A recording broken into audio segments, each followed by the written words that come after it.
Welcome back to another episode of Veg Networking Canada, where vegan plant-based companies connect and collaborate.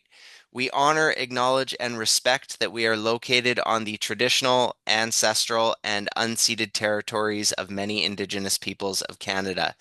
Today, we have a special guest with us. She is a social entrepreneur with a flair for flavor, a champion of the quadruple bottom line: purpose, people, and animals, planet, and profit.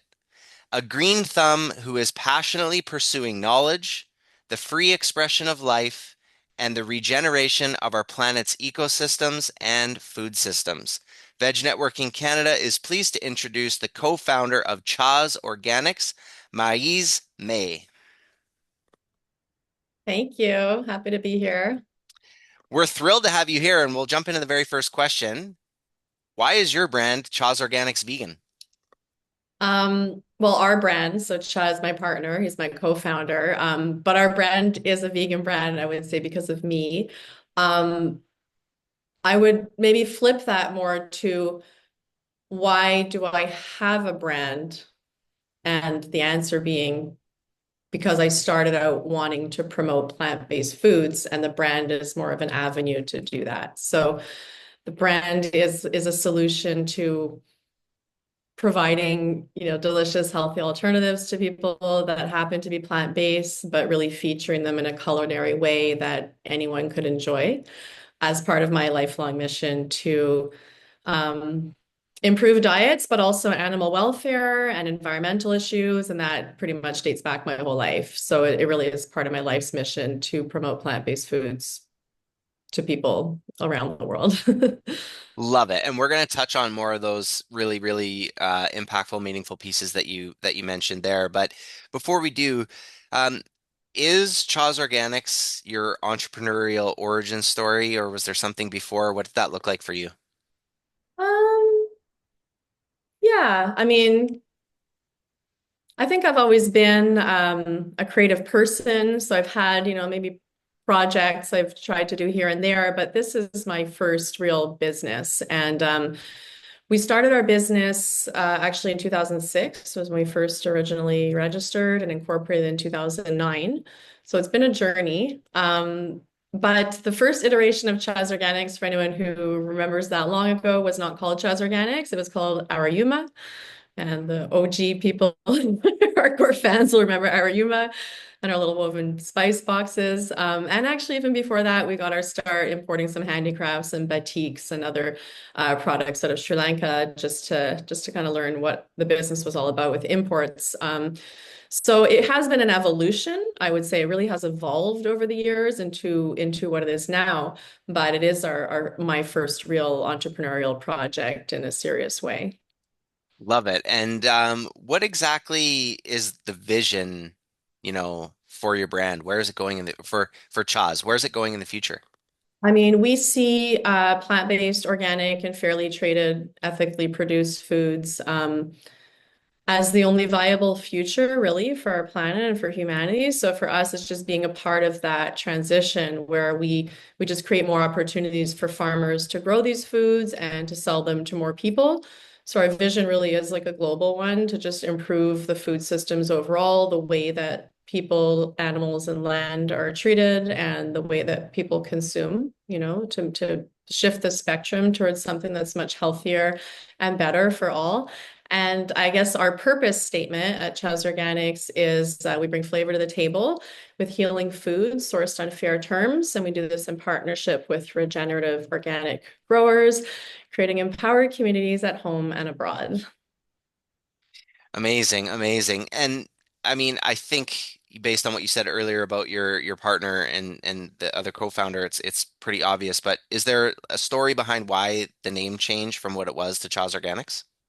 Yeah, I mean, Arayuma was something we kind of just came up with, and it's a Sinhalese word. It means invitation. It sounded very poetic at the time, but people had a very hard time pronouncing it. And so it was like a stumbling, like a tongue twister for people. And even the people we were very close to and knew the best would be like Ariyama and no one could get it right. And so we realized that it was not good to have a brand that people couldn't say. And we went through a long list. We had like a laundry list of maybe 20 different brand names we were throwing around, different things that symbolized whatever, our commitment to the environment and all kinds of stuff. And then Chaz Organics was kind of like the last name on that list, just Chaz. I think my mom was a big proponent of that, of just like, because my partner's name is Chanaka. So putting just Cha, because like his nickname is Cha, it's what I call him anyways. Just putting that right on the brand and making it very personal. However, he always likes to say it's not really him, Cha, like there's a deeper meaning behind it. So when I put him on the spot and I say like, this is Cha from Chaz Organics, he's always like, no, no, no. Actually, there is a deeper meaning behind it. So our corporate name is Sahana Ayurvedic Products. Our company is like an Ayurvedic based, we follow an Ayurvedic based sort of philosophy, I'd say in the large sense. We're not a supplement company or a health advisory company by any means, but we do believe that food is medicine, and like the foods that we sell are really great ingredients to support an Ayurvedic lifestyle and Ayurvedic diet. And they're traditional foods from South Asia where that really mankind's original medical system kind of hails from. It's our oldest lasting lineage of medical knowledge that dates back even pre-written texts, like an oral history of at least 5,000 years. So Ayurveda is something that fascinated me at the time when I met Chanaka. I was really passionate about getting involved in that. And so when we decided to form our company, Sahana Ayurvedic Products, became our full corporate name. And one of the people well, it's sort of one of those things like Shakespeare, like you don't really know if it was one person or many scribes, but there is a text called the Charaka Samhita, which is an ancient Ayurvedic manuscript. And so there's a bit of a symbolism there as well. Like Chanaka is my partner, but Charaka was the original scribe of this Ayurvedic text. So the Cha and Cha's Organics, like the deeper meaning also goes back to that Vedic culture. No wonder that Chanaka says like it's something beyond him and bigger than Yeah, him. like a That's spiritual. very Yeah. cool. Very cool. Love to hear that. Um, so next question is about some people think of it as trends, but in this, vegan plant-based movement, we don't necessarily want trends to come and go. We're looking more towards like what are some transformations and things like that. So that's the next question. It is specific to your industry. What are transformations or trends that you've noticed or are noticing? Um, a big trend is like is towards minimal additives that especially that disrupt the gut or are inflammatory. So that could be anything from ingredients like gluten or dairy to any kind of gums. Even seed oils has become a thing lately. Anything inflammatory, sugar, added sugars, all of those. I think as humanity evolves, we're just being exposed to more and more things that are, I think, just damaging to people's health in general. I don't know if it's just an increase in interest in these things, or if it's just actually that the toxic load and the health of the general population is strained such that all these inflammatory foods just make so many conditions worse. So a lot of people are really aware of that and looking to avoid. So dairy is a really big one, I would say, very inflammatory food that not only vegans avoid, like a lot of people avoid dairy. That's a big trend. Gluten as well, just because of what it can do to the gut lining. And, beyond that, non-organic gluten being sprayed with Roundup, glyphosate, like pre-harvest, the wheat. So there's that. Anything that damages the gut lining is really, I think we're seeing anyways, that trend towards people avoiding. And yeah, sugar is a big one as well. Um, I almost think that beyond like plant-based or organic, those are the biggest drivers right now for us is like gum-free, pure, clean ingredient, anti-inflammatory diets, because those are just across the board, health priorities that people have. Yeah, regardless of how you might label yourself or something like that, right? Absolutely. So this is where we get into what you were talking about, your passion and interest in action, moreover, the action that Chaz does in terms of animal welfare, environmental welfare, and all of that. And the question is centered around giving back. So what does giving back mean to Chaz Organics? Yeah, we do that in a number of ways. So At our core, we are a fair trade company. Most of our products are certified fair for life, and even the ones that aren't certified, we do try to honor like very direct and fair relationships with our partners overseas who grow and process those products. So we are a company that believes in fair practices, fairly paying farmers. Obviously, fair trade incorporates many different attributes like no child labor. There's different standards. There's the fair trade premium as well, which is a really big part of it. So when we do fair trade products, there's price and premium. The minimum price ensures fair working conditions and adequate pay for people's work. And then the premium goes above that. It's something that's paid directly to farmers groups, and they use that in a democratic way to allocate, funds for different needs of the community. So that can look like farming tools, equipment. It can look like projects where they help empower women to be more entrepreneurial by providing like sewing equipment so they can make clothes for their village. It could look like providing schools and uh, school uniforms, shoes, school supplies for children. One thing that we saw when we just visited our coconut fair trade growers in July last year, which was really cool, was we visited a few schools where a lot of these children of the farmers go in the area. We visited a couple schools where they've actually put in smart classrooms now. So they had smart boards. They had really innovative things for these schools that are really out in the rural areas of Sri Lanka. So that's made possible entirely by fair trade premiums. So that's one way we give back for the community. But then in terms of animal welfare, we have a program called 1% for the elephants, where we donate 1% of our gross profit to protect wild elephants in Sri Lanka.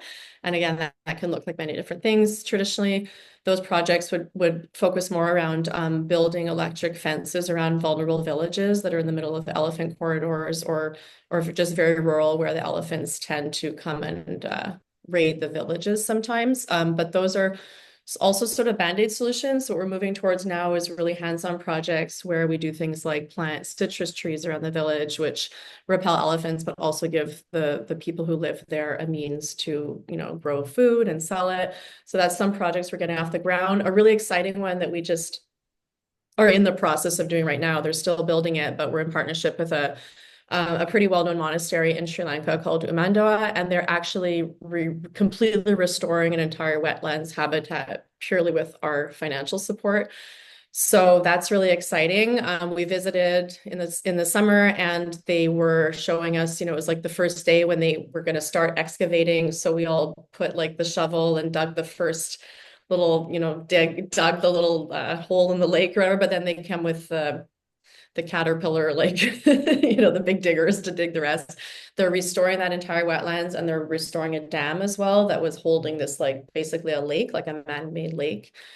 Why is because elephants really need a lot of water to survive. They depend on being near an irrigation source for the grass that they feed on, and they have like a very high requirement. Obviously, elephants are huge, right? So they're like ruminating all day. And in this particular area, it is a protected area. It's a national park, but because that area was dried up, the elephants would be roaming more towards the villages looking for food. So that creates two dangers for the elephants. One is just going into the village and raiding a house or a farm, and then sometimes, even injuring people. And when that happens, often those elephants will be shot, or, somehow they'll kill them because the villagers want to basically protect themselves, their livelihood, and their family. And the other one that's very unfortunate is elephants just getting hit by a train because they cross a train track. So about one elephant a month is being hit by a train in that area. So that project is very cool because they estimate that once we restore the entire wetland and there's more water available, the elephants will not have to roam, and we could cut in like the casualties in half, basically, like so reduce at least 50% of the casualties just by having more water. So it's really looking at more of like a solution at origin and not just like a band-aid solution. And then you can still protect the villages and everything, but now we've actually provided the elephants what they needed, which was just like basic food and water. So that's a very innovative project that we're supporting right now. We're excited about. I keep getting updates about it. We'll share more soon. And then we also, it's not maybe giving back as much as just animal welfare. We don't use any monkey labor to source our coconuts. So none of our coconuts are ever picked by monkeys, which is a problem in supply chains, especially in Thailand, where slave monkey labor is used because it's just cheaper than human labor, and they can pick a lot of coconuts, but unfortunately they're like badly abused. So it's not really worth the cheaper price in coconut if you care about animals. So those are some of Yeah, them. And on your last point too, I suppose that that's not just coconut milk, but that's coconut water, coconut sugar. Anything coconut, yeah, yeah. So obviously, the big focus is on coconut milk because that is a very high volume item. But and all of our new labeling coming out for the coconut milk as well as the coconut oil and going into other products will have the no monkey labor logo. That's awesome because a lot of people you talk about it and people are just blown away. They just had no idea that this was even a thing, and so that's amazing. And then just before moving on, you had mentioned the fair trade premium, some of that fair trade premium going towards supporting women, maybe with sewing equipment and this and that and the other thing. But there's also something with your products that you do directly to help these women, right? Oh, the packaging. Thank you. Yes. So we do have another sort of separate side project, which is our packaging line for all of the spices and the turmeric latte and the chai tea, where we've had it for the rice as well, although unfortunately we are needing to switch that. We're going to be introducing a new rice packaging because of just the convenience factor for people. But we do love the packaging, so we are keeping it for the spices and the warming beverages. It's really great because we work with women who are in areas that are extremely remote. They don't even necessarily farm that much and kind of like in a dry zone. They really don't have a lot of opportunity for any kind of employment there. And often they're just, staying at home, supporting their family. So through this creation of handmade boxes, which they use craft paper to make by hand, they're able to basically finance an additional income for the family, but do it from home where they're able to take care of their kids. They don't have to leave and go work in a factory or something. So that really, for us, does empower that whole community of women. And it's a very important project and like dear to our heart. So yes, thank you for that. Yeah, you bet. And that little pocket that we just went through hopefully has all the listeners understanding why right off the top, we introduce you as a social entrepreneur and not just you, but your partners and everybody at Chaw's. Um, so moving a little bit, started in 2006, really hit the ground, solidified the business in 2009. Here we are in 2024, almost 2025. So, Along the way, as an entrepreneur, do you have any resources that you'd recommend for other entrepreneurs? yeah, sure. I mean, it's always good to be part of groups and communities and associations. So, anytime you can get together with other brands, other business owners, bounce ideas off each other, kind of learn from each other, that's always great. But in terms of just like business resources that we benefit from, I love CFIB, the Canadian Federation of Independent Business. We get a lot of perks through them. So we do our payroll at a reduced rate. We get our group insurance. We even do our courier shipping, and the membership is like $200 a year or something. It's not much. So they're a great organization for entrepreneurs. The BDC has been really great for us in terms of helping to finance some of our cash flow needs. They're great, great people to work with. Their mission is really to support Canadian businesses, and they work with a lot of small businesses. And then obviously in the health food, specifically the health food community, CODA, I was on their board. I mean, this is in the organics specifically, but the Canada Organic Trade Association, I was on their board for a couple of years. I had to step away just because of my time commitment, just the business that keeps me very busy. But I'm still a member and an advocate, and it's a great organization. They advocate very well for all Canadians really to have access to organic food, especially for organic businesses. And then the Canadian Health Food Association, as well with the CHFA trade shows, is wonderful, and they have social mixers.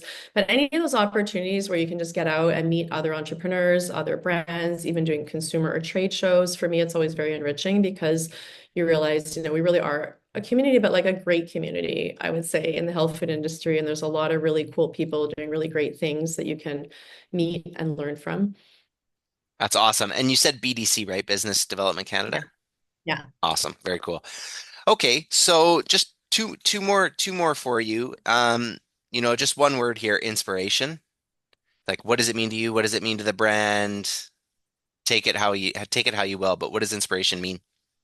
Inspiration for me, I think of like it's like inspiring, like it's like the breath of life, and it's life, right? For me, inspiration is life. Like life will always just keep creating. And so as long as you're aligned with that essence, as long as you're aligning yourself with this path where you're actively seeking out ways to help that expression move forward, then that's what you're living in. You're living in inspiration because I think that it's just creating always something beautiful, a better future, something that is, regenerative and alive.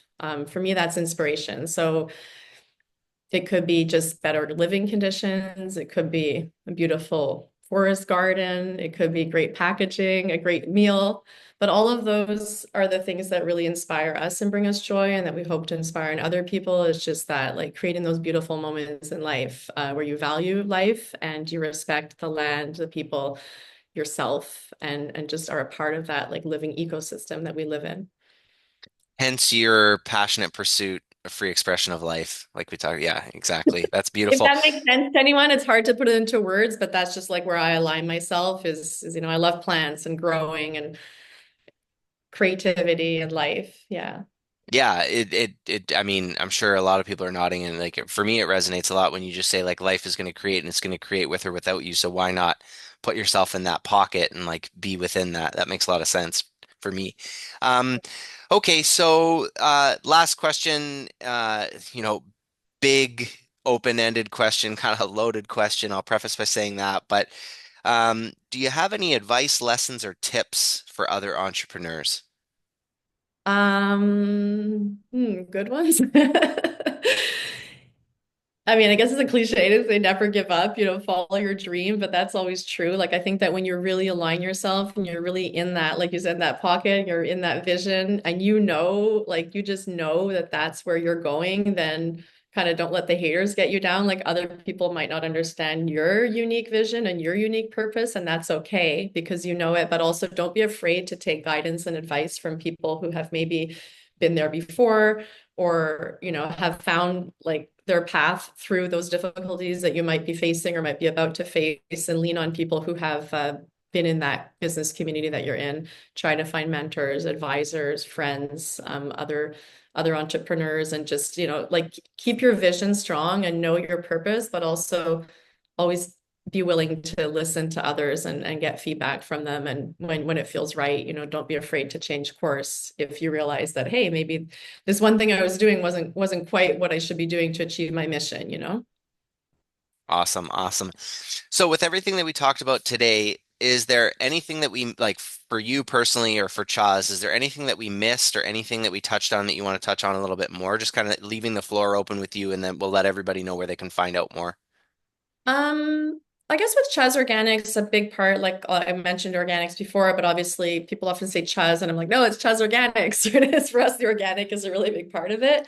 It's something that I think the plant-based movement, the vegan movement, could do a lot better with, is putting more value onto organics, and I hope to see that change happen. So our company really is an Ayurvedic company. It really is a health forward company. We advocate for healthy food, healthy soils, healthy ecosystems. And to me, that can only really be done with the respect for organic agriculture. And, whether it's certified or not, I know there's some small growers all over the world who maybe are using organic methods. Maybe they're not certified. Obviously, when it comes to selling foods in Canada, they do need to be certified. But for us, that's a big part of our mission, really, is the plant-based for sure, but also the organic. And so I was excited to hear about that vegan gardening, because yeah, it's something that we can always learn more about and do better with. But I think a lot of people sadly think that they can just go vegan or go plant-based and eat a bunch of like fast food and junk food and non-organic and glyphosate, GMO, transgenic, all that stuff, like all these new novel proteins, frankenfoods. Like, I don't think that when I think of like a healthy vegan plant-based diet, that was never where my mind went like 20 years ago. I feel like there's something has happened to the plant-based and vegan movement, which has kind of co-opted, and it's unfortunate because I think it really makes it makes it look bad, it makes us look bad, and I think a lot of people look at plant-based or vegan now as some weird thing where everyone likes fast food and GMOs. And I don't think that's what it was supposed to be at its origin. And I just hope to see, I know that a lot of these venture capital hungry brands are not doing that well. And to be quite frank, when it comes to these like novel CRISPR technology, genetically engineered foods, I'm not surprised. Like, people don't really want to eat stuff that could potentially harm human health. It's completely untested. I really do love Ayurveda because it's an ancient philosophy. It's going back thousands of years. So if I'm going to say, hey, like, have some organic turmeric with coconut, it's really anti-inflammatory, and it's a traditional recipe, you've got thousands of years of human health to back that up, versus, some of these new plant-based, but they're not actually plants. They're made in a lab I don't know. I'm just not a fan of that personally. So I just wanted to kind of throw that out there. I don't know if it's controversial for you. Maybe you love it. I don't know. But like for me, that's where I'm coming from anyways at Chaz Organics is we really are an organic and a health food company. And I really wish to see this evolution happen within the plant-based and vegan movement where people become more interested in these things and vocal about them. Because what I see when I go to the organic conference is the meat people, is the people caring more about, the people who are caring a lot more, a lot of them about organic, unfortunately, is not the plant-based. There's a few vegan brands for sure that are supporters that are great, but when you go into the general public now, it feels like almost the people who really care about organic and health food a lot of the time are no longer the vegans or the plant-based. And I really hope to see that change. I hope to see like a renewed interest in health and, healthy environment, avoiding chemicals and eating traditional whole plant-based organic foods. So awesome, so awesome. And just before we let everybody know where you can find out more online and on Instagram, little pro tip, if you get Chaz Organics coconut cream and you mix it with your favorite nut or seed butter, and then you just dollop it and freeze it and dip it in some nice organic fair trade dark chocolate, you're gonna have an amazing little Is that dessert. the chocolate bark that you made there Yeah, recently? that's a little bit, I'll look yeah, at the dates and all this other stuff, but literally just your coconut cream with some nut and seed butter and then just dip it in chocolate. It's amazing. So everybody, you it. can find out more online, drool away, order, find out what's going on with a real impact-driven, purpose-driven, socially responsible company. Chazorganics.com, exactly how you would think. CHAS organics.com. And the same on Instagram at Chaz Organics. So, thank you for being here, everybody, and joining us for another episode of Veg Network in Canada. Today, we spoke with one of the co-founders of Chaz Organics, Marise May. Thank you so much for being here, Marise, and everybody else. Thank you so much for being here and spending some time with us, and we'll catch you soon on another episode. Take care. Bye for now. Thank you.